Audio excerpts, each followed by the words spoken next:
Buenas tardes, esto es Conversaciones. Y más que nunca es Conversaciones, porque si no, quedaría como un gran ejemplo de caradurez de mi parte, que yo como abogado haga una entrevista o haga un reportaje a un periodista. Es al revés la cosa. Hoy nos acompaña un gran periodista, Daniel Pantoja, quien fue jefe de locales en el Tribuno, jefe de noticias en AM840, una radio, corresponsal del Clarín y actualmente secretario de redacción del Nuevo Diario de Salta, el diario chiquito. Y es un gusto tenerlo a Daniel para hablar de la situación, porque digamos que estamos en un escenario bastante complejo, a nivel mundial, a nivel nacional y también a nivel provincial. Las cosas no están claras. Entonces, por eso quería invitar a conversar a un analista político, un analista periodístico también, con experiencia en el mundo político, como observador de él.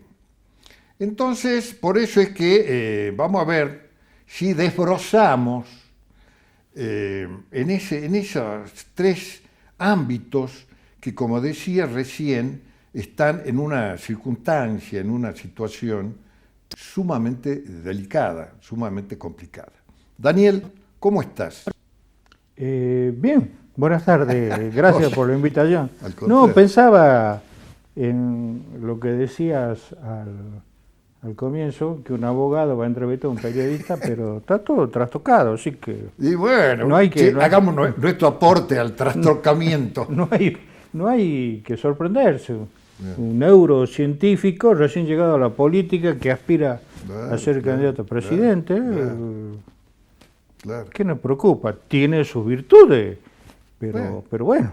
Por lo menos como neurólogo. Como decía Perón de Matera, el neuroperonista. ¿Te acuerdas que decía eso de Raúl Matera? Sí. A ver, comencemos a analizar, porque tenemos media hora que se hace corta por ahí. Es verdad. Comencemos a analizar cómo ve la situación mundial. ¿Habrá guerra nuclear o no? ¿Cómo lo ves? Salimos de una pandemia y entramos en esto. Me acuerdo, perdóname que haga una interrupción. Métele. No, me acuerdo de Eduardo Raúl Zángari, que en un programa de televisión le preguntaron eso, ¿cómo ve la situación? Y que tenía unos anteojos que eran... El famoso ciego Zángari. Sí, y dijo, bueno, no lo veo bien. Yo tampoco veo bien. Claro. No me gusta entrar en el terreno de que todo pasado fue mejor, ¿no? Pero, no sé, yo estaba acostumbrado a un orden, en lo político estamos hablando, ¿no? A un orden, un partido, con afiliados, con candidatos. A nivel mundial, ¿no? Estamos hablando. A nivel mundial. En un partido, todo estaba ordenado. Porque tanto vos como yo fuimos militantes en nuestra tierra en la juventud y jamás se nos hubiera ocurrido desconocer el candidato a gobernador de nuestro partido. Claro. Lo podíamos discutir internamente, pero afuera era nuestro candidato. Hoy eso no existe partido. Ahora, entonces, a ver, ¿qué pasó? ¿Por qué se produjo esa implosión de los partidos políticos? Ya sé que no solo a nivel provincial, a nivel nacional, a nivel mundial. Sí. Por ejemplo, Trump, que se apodera de los republicanos. Es verdad. Y bueno, ¿qué pasó? Es todo un proceso, me imagino, cultural. Claro, uno piensa, hablando del ejemplo de Trump, que la mayor democracia occidental o mundial, si querés, ¿no? El mayor ejemplo que tenemos. El mayor ejemplo, el paradigma. De repente viene un hombre con suficientes millones de dólares y copa el Partido Republicano. Sí. Porque para mí ese es el término. Sí. La prueba está el ataque ese que lo induce él al Congreso. El Capitolio, sí. ¿Qué otro dirigente político estadounidense, republicano, demócrata u otro partido, se le hubiera ocurrido? No, a él, porque viene de fuera de la política, de ese orden que hablábamos al comienzo. Y bueno, parece ser que en el mundo, como siempre tomamos el mal ejemplo de los Estados Unidos, no los buenos ejemplos, pasó esto, ocurrió esto. Sí, quizá la que haya dado el ejemplo de eso fue la propia Cristina Fernández, cuando no le quiso dar los atributos de mando a Macri. Entonces, el mundo se cristinizó. Entonces. Es muy posible, pero tampoco nadie se sorprende. No. Antes hubiera sido Tenemos hasta un papa peronista. Antes hubiera sido una afrenta a las instituciones, a la república, a la nación. Hoy, ¿quién se preocupe? Estamos en una etapa donde naturalizamos desvíos, falta de respeto a las instituciones.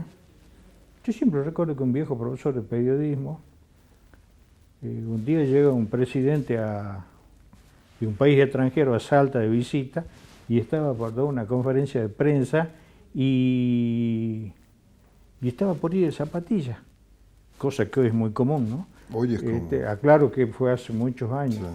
Entonces cuando salía, para, le dice el jefe, ¿a dónde va? Voy a la conferencia de prensa del presidente. ¿De zapatilla? Sí, dice, ¿cuál es el problema? Mucho es el problema del jefe. Porque, y ahí viene la lección que nos dio el jefe, ¿no? Dice, yo te pido respeto no a la persona, a la investidura. Claro. Es un presidente de un país, vecino, amigo, como quiera. No le podés faltar respeto. Claro. Pero hoy andar de zapatilla además es una moda, ¿no? Ahora. Vivimos otros tiempos. Pero o el no uso de corbata, por ejemplo. Y me quedó eso, ¿no? Hay que respetar la investidura, pero tampoco se respeta, Alejandro. No. Pero ninguna investidura, ¿no? No, ninguna, no. Sí, Daniel, a ver, y a nivel nacional, ¿cómo ves vos a las coaliciones? ¿Llegarán enteras, llegarán sanas las coaliciones, tanto el Frente de Todo como Juntos por el Cambio, a las elecciones del año que viene? ¿Cómo lo ves? Y bueno, son preguntas sencillitas, digamos. Difícil contestar, ¿no? Porque de repente, hablemos del Frente de Todo. Cristina Fernández ganó una o dos elecciones sin el Partido Justicialista. Cosa inconcebible hace 10 años. Sí. Y Mauricio Macri viene con un partido nuevecito. Sí. Y el otro gran partido que nos dio tantas figuras políticas, que todavía las recordamos como el radicalismo, no está en el reparto, digamos, del poder, en este momento la Argentina, del poder democrático. Sí. Entonces como que ha cambiado todo. Entonces de repente el Frente de Todo, en esta elección lo vamos a llamar el partido de los tipos alegres. Y nos presentamos y ganamos. Cosa que no ocurría antes. O sea, claro, ¿qué nos pasó? ¿Qué nos olvidamos en el camino? Sí, ahora, yo lo que veo es que no sé, por ejemplo, si Cristina Fernández va a poder ser candidata el año que viene. No es que esté imposibilitada, sino que no va a querer ser, porque tiene un techo bajo. Tiene un piso alto, pero tiene un techo bajo. Lo mismo pasa con Macri. A pesar de eso, ambas figuras entorpecen mucho el andamiento de ambas coaliciones. fíjate vos, alguien postulaba, el propio Pichetto postulaba, que sean los dueños de la escudería las que peleen el año que viene, es decir, Cristina por un lado, Macri por el otro. Claro, Pichetto ponía de ejemplo Brasil. Sí. En Brasil fueron los titulares, dice las elecciones. Lula por un lado y Bolsonaro por otro. Que son los máximos exponentes de uno u otro modelo que está en disputa en este momento en Brasil. Y acá, ¿por qué no? Tienen que ir Macri y Cristina. Ahora, ellos mismos querrán, no correrán el riesgo de perder y, por lo tanto, quedar fuera de la discusión. De querer, yo creo que por lo menos la voluntad más clara se la nota en Macri. Lo que pasa es lo que yo veo, que la postulación de ambos, porque ambos fracasaron siendo gobiernos, ambos fracasaron, sería, digamos, una disputa extemporánea, porque ambos representan el pasado. Entonces, no son buenos referentes para armar un futuro que de una vez por todas la Argentina tiene que armar para recuperar un andamiento lógico, racional. Nosotros hemos perdido el rumbo, hemos perdido el paso, y no son las figuras adecuadas, porque ambos no solo representan ese pasado, sino que ambos tienen un gran rechazo social. Entonces, y acá se viene un momento en el que vamos a necesitar líderes fuertes, líderes convincentes para convencer, para persuadir a la sociedad de que el camino que ellos van a mostrar, el objetivo que van a dibujar, vale la pena con todos los sacrificios que va a implicar, porque la sociedad está agotada. Sí. La sociedad está agotada. Y está agotada al vicio, está agotada al cohete, digamos. Se agotó el cohete, se agotó caminando o yendo por un camino que no conducía a ningún objetivo, porque el líder, los líderes, no planteaban ningún objetivo y tampoco los medios. Sí, el ejemplo más claro es que Alberto Fernández hoy es presidente porque Cristina Fernández fue consciente en su momento de que los 35, 37 puntos que dicen que son su piso no alcanzaba para ganar la elección. Entonces con Alberto Fernández que buscaba un voto más centrista, digamos. Claro. ¿No es cierto? Claro. Y le salió bien la jugada. Claro. Del punto de vista electoral, sí. El problema es que de repente el presidente, es nuestro presidente, ¿no? El presidente no tiene el poder suficiente como para avanzar. No, vas a gobernar. Ahora, para vos, ¿qué significa, ya que estamos hablando de Alberto Fernández, qué significa la designación de estas tres mujeres como nuevos integrantes del Gabinete Nacional? Yo leí un poco la prensa nacional que dice que Alberto Fernández se cansó del kirchnerismo y tomó la decisión él. Yo no lo creo. ¿Vos crees que tiene poder Alberto Fernández en este momento para decir, estas tres chicas son mías, las pongo de ministra? Pero es el dueño de la lapicera. Sí, pero... Y firmó y salió el decreto. Pero no es todo. Lo de Massa, que no es kirchnerista, no es cristinista, estamos de acuerdo, ¿no es cierto? Sí.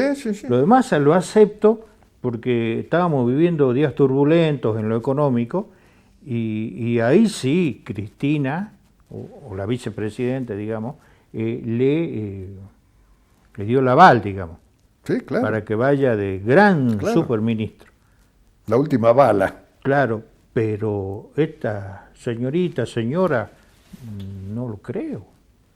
No, Cristina no le dio el aval, incluso no lo consultó, tanto es así que hasta se publicitó que es una decisión que tomó con su grupo, su mesa chica, digamos. ¿Pero quiénes son esas chicas, Alejandro? Y él, Cafiero Nieto, es Vito Velo, es la Vilma Ibarra, que parece que no quiso entreverarse en eso, Olmos, Juan Manuel Olmos, que es un asesor que tiene Fernández, y bueno, parece que esos se reunieron y en una especie de grito de liberación, grito de Ipiranga, el tipo, bueno, firmó el decreto de designación de estas mujeres sin consultar no solo con el kirchnerismo puro, sino tampoco con el masismo, con Massa. No lo consultó y firmó. Ahora, yo creo que es, digamos, es como el canto del cisne que quiso formular Fernández para no para querer postularse él como en su reelección, porque de querer eso debe estar muy loco, sino para decir, bueno, por lo menos quiero reivindicar un mínimo de dignidad personal. Es que yo lo veo así, coincido con todo el planteo, ¿no? Pero además yo lo veo, y vos sabés que en una charla que dio Cristina Fernández, si haces memoria, en la Universidad del Chaco, creo que era, sí, porque estaba Capitán por ahí. Sí. Y yo recuerdo que en ese momento la prensa insistía que no se hablaban. Sí. Cristina y Alberto Fernández. Y ella dijo que lo había hablado por teléfono numerosas veces, en ese discurso en el Chaco. Claro, pero además ella ahí dijo, yo lo prefería a él presidente porque no tiene base electoral. Sí. Mira esa confesión. O sea, no es confesión, lo sabemos todo. Claro. Pero bueno, eso la llevó a ella a tomar la decisión. Claro, porque si lo elegía a Sergio Massa, que sí tiene base electoral, nos puede gustar o no. Tenía en ese momento, yo creo que la perdió. No, no coincido ahí. Tiene intendente, tiene legisladores provinciales bonaerenses, sí. Tiene gobernadores, el vicegobernador de Jujuy sí. Le responde a él, acá sí. Tiene su gente. Bueno, amigo de Sáenz. Amigo de Sáenz, sí. Fue candidato a vicepresidente. Fue candidato a vicepresidente. ¿Tiene Alberto Fernández quién? Me hace enseña que tenemos que cortar para...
Buenas tardes, ¿cómo les va? El gusto de saludarlos.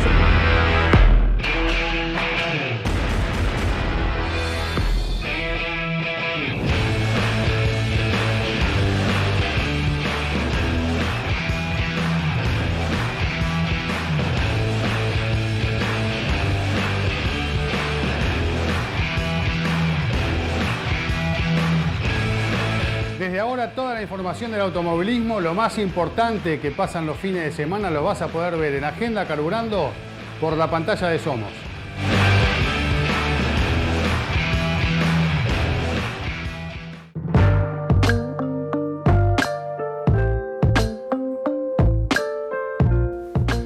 Sí, Daniel, y a la provincia, la situación de la provincia, ¿cómo la ves?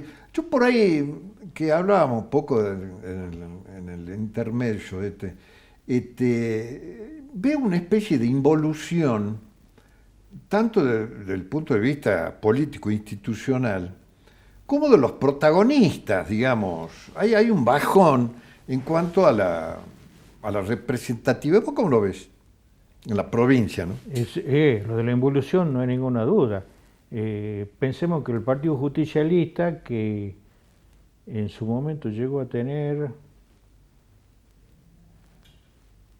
Hernán Cornejo ganó, si no me equivoco, con 182.000 votos, y tenía más de 100.000 afiliados. Tenía 120.000 afiliados. 120.000 afiliados.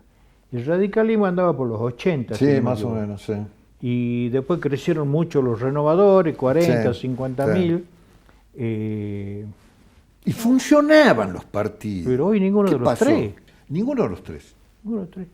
Yo creo que una de las cosas que pasó es que el caso de una gran diferencia entre Roberto Romero y Juan Carlos Romero. Roberto Romero tenía, digamos, una manera de ver la política muy diferente a la de Juan Carlos Romero. La prueba está en sus aliados, en sus frentes electorales. Y yo creo que Juan Carlos Romero entró más con una mentalidad empresaria al gobierno. Alguien me dijo alguna vez, te lo nombro, una vez tuve la fortuna de tomar un café con Julio Mera Figueroa. Ah, sí, el flaco Mera. En el momento que Juan Carlos Romero lo nombra secretario de prensa a un joven llamado Juan Manuel Urtubey. Sí, un jovencillo. Y me dice Mera Figueroa, ¿sabés que es mi sobrino, no? Sí, sabía. ¿No conoce la provincia? Me dijo. ¿Cómo puede ser secretario de prensa? Secretario de prensa. Julio Mera se quejaba.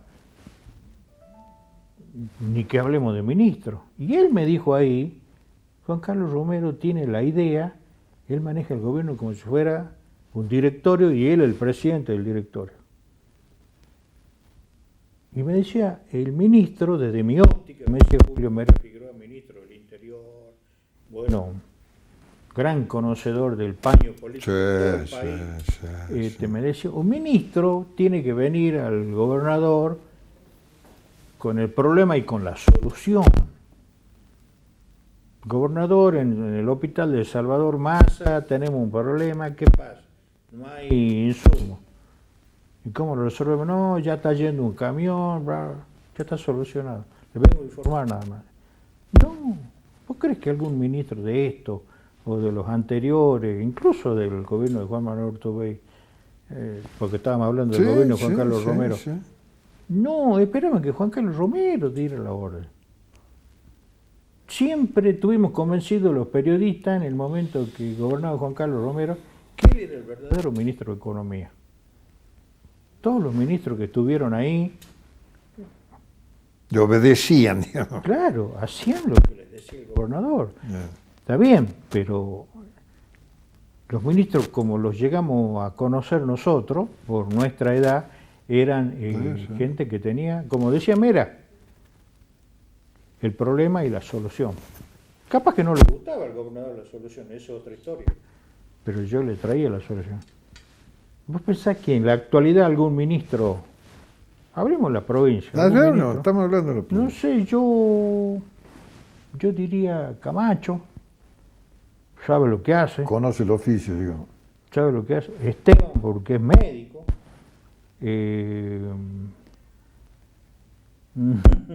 No sé, algún otro ministro debe haber por ahí que sabe de qué se trata, pero todos están esperando que el gobernador les diga hace esto o hace aquello. Es un gabinete flojo, no se lo nota, ¿no? Es decir, el gabinete no se lo nota. No. Yo pienso que la figura del ministro ha perdido mucho. Otro ministro que nos podemos hablar en esta es Deep, porque también es un profesional en la materia. Pero después no, yo veo que todo el mundo se queja de los ministros. Y eso que un área como la de salud pública, eso me decía una vez un gremialista de la sanidad, me dice, hermano, el mejor ministro de salud pública del mundo no puede durar. Porque es un área muy inflamable. ¿Viste lo que es la salud? Bueno, y la educación también, la materia de...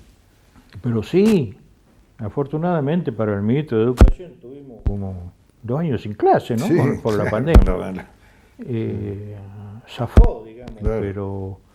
Y después, ¿qué podemos decir? ¿Y cómo la veas las elecciones del año que viene, acá en la provincia? Bueno, acá en el país estamos viviendo un escenario completamente nuevo, ¿no? Y desordenado, desorganizado. Pero sí... no existe un sistema político acá. No, mirándolo así a simple vista, digamos, el gobernador Sanz no tiene adversario. No tiene adversario. Un adversario de fuste que pueda decir... ¿Cómo lo veías Juntos por el Cambio acá en la provincia? Lo que acabas de decir. ¿Quiénes son Juntos por el Cambio en la provincia? Juan Carlos Romero. Él es el dueño de la franquicia. Él es el dueño de la franquicia. Pero ¿quién pondrá candidato a gobernador Juntos por el Cambio? ¿Será que sí? Miguel Nani, como dicen?